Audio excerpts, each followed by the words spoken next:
cukup dengan KTP ataupun kartu keluarga sajakah? Atau ada persyaratan lain nih? Baik, untuk membuktikan keabsahan para ahli waris tidak cukup hanya dengan menunjukkan KTP dan kartu keluarga. Ada apa lagi di sana yang harus disiapkan? Ya, jadi setiap ahli waris bersama-sama harus membuktikan kedudukannya sebagai ahli waris berdasarkan satu, akta pernyataan ahli waris, dan yang kedua, surat keterangan hak mewaris. Kedua dokumen ini disiapkan oleh notaris. Oke, jadi memang harus ke notaris dulu untuk mendapatkan persyaratan dokumen tersebut. Benar. Jadi yang aku mau klarifikasi nih, surat wasiat tersebut belum cukup, tetap harus ada pengakuan dari notaris. Ya, karena poin kita adalah sebenarnya untuk bagaimana sih kita membuktikan bahwa kita adalah ahli waris yang sah.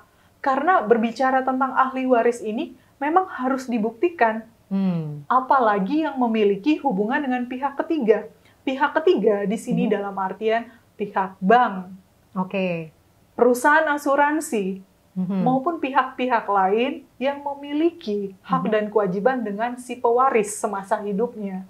Karena biasanya memang dalam mengisi form data nasabah memang ditunjuk ya, ditulis siapa yang akan menjadi ahli waris biasanya. Benar. Jadi memang sudah harus ditentukan pada saat mengisi form siapa yang menjadi ahli waris. Ya, misalnya ketika dia meninggal ternyata ahli warisnya berbeda dengan apa yang sudah pernah dia tulis. Dia membuat pengajuan asuransi katakanlah di tahun 2020. Di tahun 2022 dia sudah memiliki seorang istri. Dia meninggal. Tentu kan ini ada perubahan. Yang tadinya ahli waris yang dicantumkan di form adalah kakak atau abang, di tahun 2022 saat dia meninggal, pengajuan klaim dilakukan oleh istrinya. Yang mana yang diakui? Tentu istri. Tapi si sang istri tentunya harus ke notaris, membuat akta pernyataan ahli waris dan surat keterangan mewaris.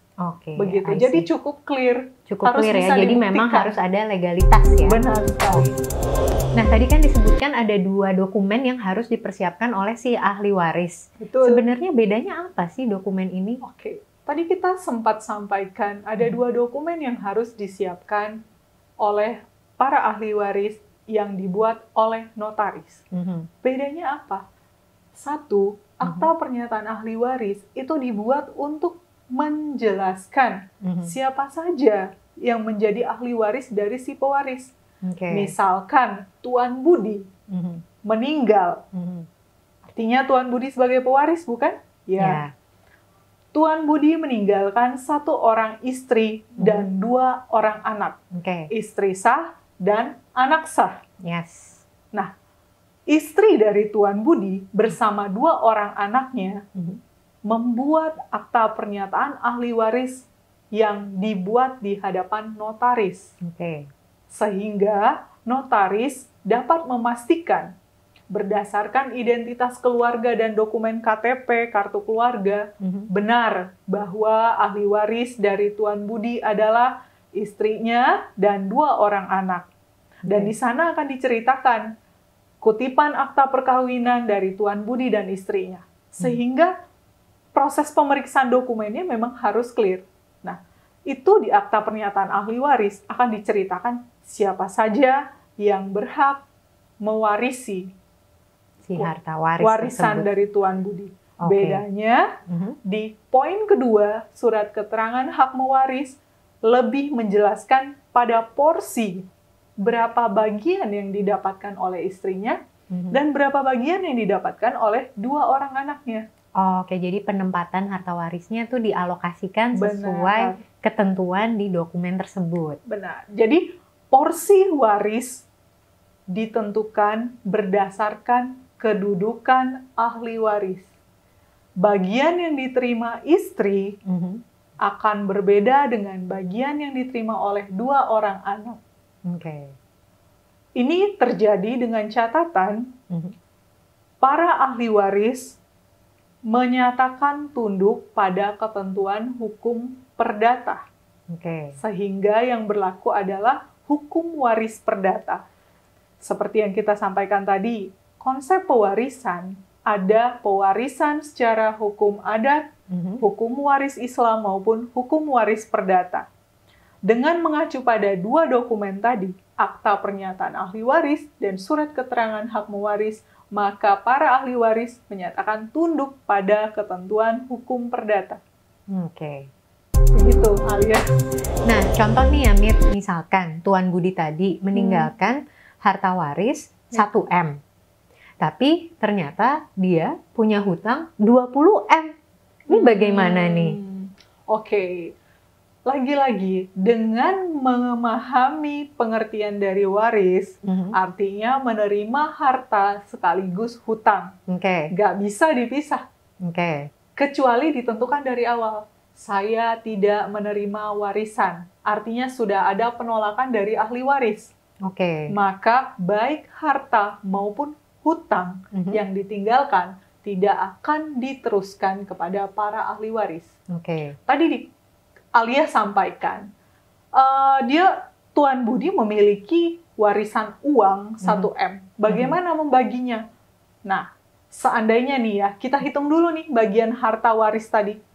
Pembagiannya adalah untuk istri sah yang ditinggalkan Tuan Budi mendapat bagian 4/6. Artinya 4/6 dikali 1 miliar ini menjadi hak mutlak dari istri Tuan Budi. Sisanya 2/6 dibagi 2 masing-masing untuk anak dari Tuan Budi. Karena anaknya 2 ya, jadi bagian 2/6 itu dikali 1 miliar hasilnya dibagi 2. Jadi istri Tuan Budi dan 2 anaknya mendapat bagian masing-masing. Nah, lalu bagaimana ya ketika Tuan Budi ternyata meninggalkan hutang 20M? Iya, defisit dong. Ya, memang pasti defisit. Tapi 20M ini juga harus turun dan diteruskan oleh para ahli waris. Istri Tuan Budi dan 2 anaknya menjadi ahli waris yang meneruskan hutang 20M. Mereka harus lakukan beberapa prosedur. Terutama apabila Tuan Budi ternyata memiliki ikatan dengan bank sebagai kreditur ataupun kreditur lain. Nah, di sana pasti ada hak dan kewajiban juga. Kewajiban untuk meneruskan, menyelesaikan hutang jika debitur meninggal dunia. Artinya, yang meneruskan adalah istri dan anak-anak dari Tuan Budi.